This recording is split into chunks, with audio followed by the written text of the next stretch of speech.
अस्सलाम वालेकुम। उम्मीद है आप सब खैरियत से होंगे। अल्हम्दुलिल्लाह रब्बिल आलमीन। अब एक और रुकन है जो इस्लाम में काफ़ी बेसिक है, जिसको हम हज बोलते हैं।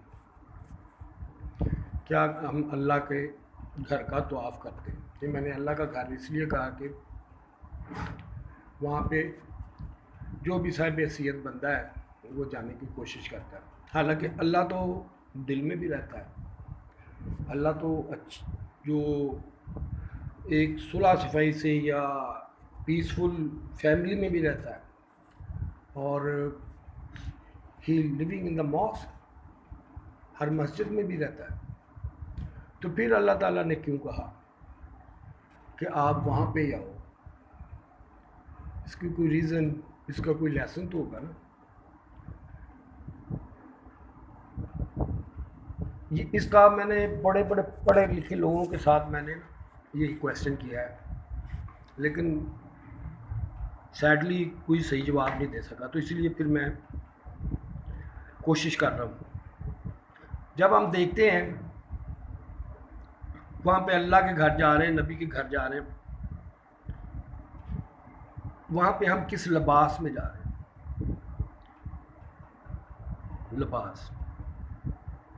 जब वहाँ पे हम तवाफ़ कर रहे हैं तो किस लिबास में कर रहे हैं, किस हालत में कर रहे हैं? जब सफ़ा मरवा के चक्कर काट रहे हैं, क्या हालत है हमारी? कौन सा लिबास है, कौन सा जूता है? जब शैतान को कंकरियाँ भी मार रहे हैं तो कौन सा लिबास पहना हुआ है? एक जैसे कफन की तरह। तो इसका मतलब ये है कि अगर हमने ये लिबास अगर ना पहने तो बाकी जितने भी रुकन हैं वो अदा नहीं हो सकते, वो इस लिबास में ही होंगे। तो इसका मतलब है अल्लाह ताला हमें क्या सिखाना चाहता है? आजिज़ी, यही सिखाना चाहता है, ये सबक है। इसलिए और एक गैदरिंग कि आप गैदरिंग करें, और फिर अल्लाह ताला के जो नेक बंदे हैं उनकी निशानियाँ भी देखें, यकीन लाओ उनके ऊपर, जिन्होंने सारी ज़िंदगी, जिन्होंने ख़ानदान के ख़ानदान उनके रास्ते में दे दिए। ठीक है, वो लोग। अब आजिज़ी लेने गया हूँ वहाँ पे,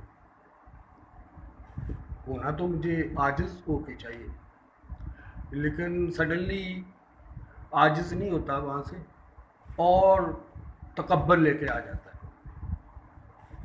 वो अपने आप को ज़्यादा इज़्ज़त वाला समझना शुरू कर देता है। लोग भी बना देते हैं हाजी साहब, हाजी साहब, हाजी साहब। लेकिन मैं आपको एक पॉइंट करना चाहता हूँ, कहते हैं बिदत। ये जो हम हाजी लफ्ज़ है, हमारे मोहम्मद सल्लल्लाहु अलैहि वसल्लम ने भी हज किया, हाजी लिखा है, हाजी मोहम्मद सल्लल्लाहु अलैहि वसल्लम नहीं लिखा।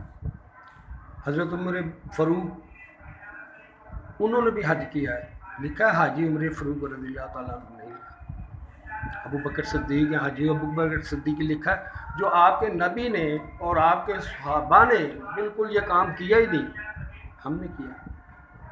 ये भी एक बड़ा बेसिक ये बिदत है, और आप लोगों को पता ही है, ख़ासकर हमारे महल्ले वालों को, ये बिदत क्या होती है।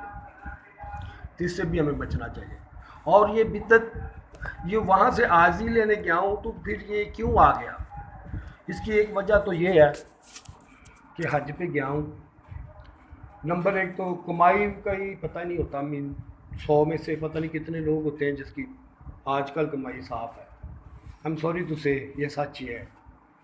रोज़ बाहर जाते हैं, देखते हैं, रोज़े आए नहीं, रोज़ों में क्या हुआ? सामान कम होने की वजह ज़्यादा बढ़ा। उसके बाद जब हम वापस आते हैं तो हाजी साहब वो वहाँ पे ही अपना, अब हाजी साहब ने जो बोल दिया वही सच है। इससे भी हमारे उलमा को ये भी बताना चाहिए कि ये भी एक बिदअत है। वहाँ से तो आजिज़ी लेके आनी, माल पाक होना चाहिए। अगर हज पे जाना है तो पहले हमसाए को देखो कोई बीमार तो नहीं है, नहीं तो मैं हज पे नहीं जा सकता। कोई सोशल प्रॉब्लम आपके नज़दीक एक दो घर में हो तो ये बिल्कुल नहीं जा सकता। उसके बाद सबसे पहले तो हमें अल्लाह ताला का पाल माल हलाल रोज़ी कमानी चाहिए। حضور پاک صلی اللہ علیہ وسلم کہتے ہیں جو حرام مال پہ پلا وہ جہنم کا ایندھن ہے، وہ جہنم کا ایندھن ہے. Thank you very much. I wish everybody is fine and I am sorry. I am trying my best. I love you all.